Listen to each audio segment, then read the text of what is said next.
Hello friends, welcome to Nandini vlog. இன்னைக்கு நம்ம ரவை உப்புமா செய்ய போறோம். ஃபர்ஸ்ட் நம்ம ரவையை வறுத்தலாம் நல்லா.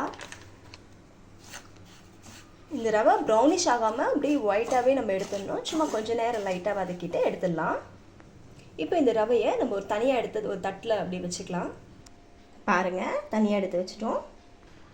ஃபர்ஸ்ட் நம்ம இந்த முந்திரியை எண்ணெயிலே பொரிச்சிடலாம். இப்போ நம்ம உளுந்து சேர்த்துக்கலாம். அடுத்தது கடலைப்பருப்பு எல்லாத்தையும் சேர்த்து நல்லா வதக்கிடலாம். இப்போ நம்ம பெருங்காயம் சேர்த்துக்கலாம் கொஞ்சமாக. இப்போ இந்த பச்சை மிளகாய் சேர்த்துக்கலாம். அடுத்தது கருவேப்பிலை. இப்போ நம்ம வெங்காயத்தை சேர்த்துக்கலாம். நல்லா வதக்கி விட்டுட்டு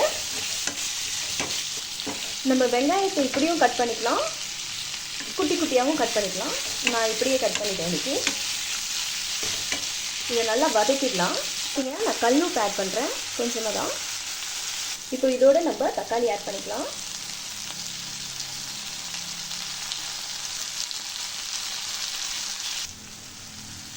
இப்போ நம்ம வறுத்த ரவையை இதில் கொட்டிடலாம்.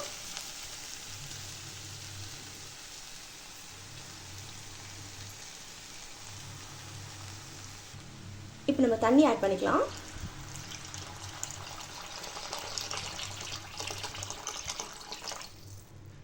இப்போ நான் கொஞ்சம் உப்பு சேர்த்துக்கிறேன். நான் முன்னாடியே உப்பு சேர்த்தேன், அது கொஞ்சம் பத்தலை, அதனால் இப்போ நான் கொஞ்சம் ஆட் பண்ணிக்கிறேன். ஒரு தட்டு போட்டு மூடிடலாம். இப்போ நம்மளோட ரவை உப்புமா ரெடி ஆகிடுச்சு. பாருங்கள் எவ்வளோ நல்லா வெந்திருக்குன்னு. நான் இந்த பாத்திரத்தில் பத்தாது நிறைய வந்துடும் நினச்சேன், பட் கரெக்டாக முடிஞ்சிருச்சு. அவ்வளோதான் காய்ஸ், நம்மளோட ரவை உப்புமா ரெடி ஆகிடுச்சு. மறக்காமல் நந்தினி vlog-ஐ சப்ஸ்கிரைப் பண்ணுங்கள். தேங்க்யூ ஃபார் வாட்சிங். பாய்.